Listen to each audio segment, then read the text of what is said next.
श्री कात्यायन स्मृति 14वां खंड बलिदान वर्णन और अग्नि की प्रार्थना। इसके उपरांत बलि देने के क्रम को कहते हैं।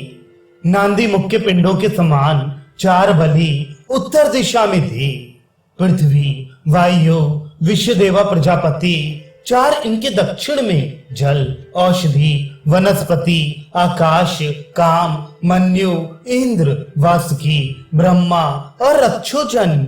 सबसे दक्षिण दिशा में पितरों के लिए ये 14 सभी बलि नित्य आवश्यक है और आकाश इत्यादि बलि इच्छा की देने वाली है। संपूर्ण बलियों के दोनों पार्श्वों को जल से सींचे। इससे पिछले कर्म को पिंड के समान जाने। हवन और बलि कर्म ये सामान्य कर्म में नहीं होते, कारण कि हवन और बलि कर्म को नित्य कर्म से विशेष कहा है। यदि इच्छा हो तो इन्हें मनुष्य कर्म के अंत में कर सकता है, परंतु बीच में कभी नहीं कर सकता, कारण कि एक कर्म के प्रारंभ होने पर दूसरे कर्म के प्रारंभ करने की विधि नहीं है।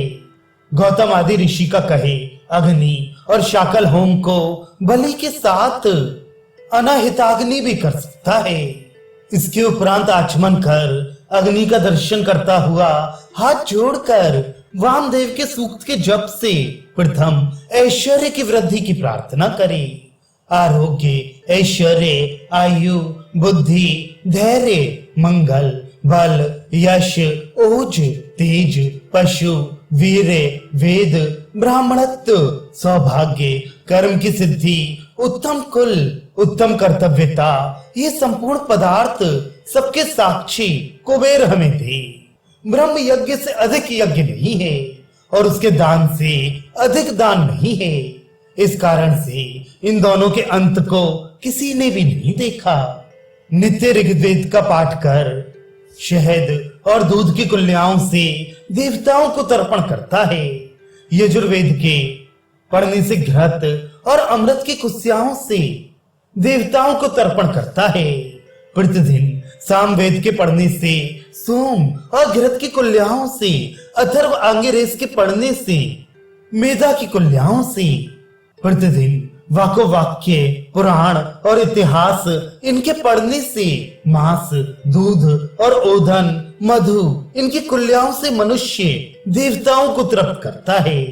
ऋग्वेद इत्यादि इन सबके बीच में प्रतिदिन यथाशक्ति जिस किसी शास्त्र के पढ़ने से शहद घी की कुल्लियाओं से पितरों को भी तृप्त करता है, उससे देवता और पितृगण इस भांति तृप्त होकर तृप्त कराने वाले मनुष्य को जीवित अवस्था में और मृतक अवस्था में भी तृप्त करते हैं और वे मनुष्य अपनी इच्छा अनुसार संपूर्ण देवताओं के स्वर्गों में जाने वाला होता है।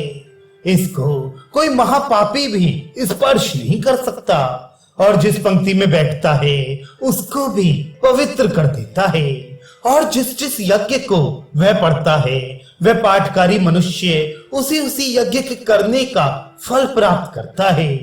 धन से भरी हुई पृथ्वी के 3 बार दान करने के फल को पाता है। ब्रह्म यज्ञ से अधिक एक ब्रह्म विद्या का ही दान है।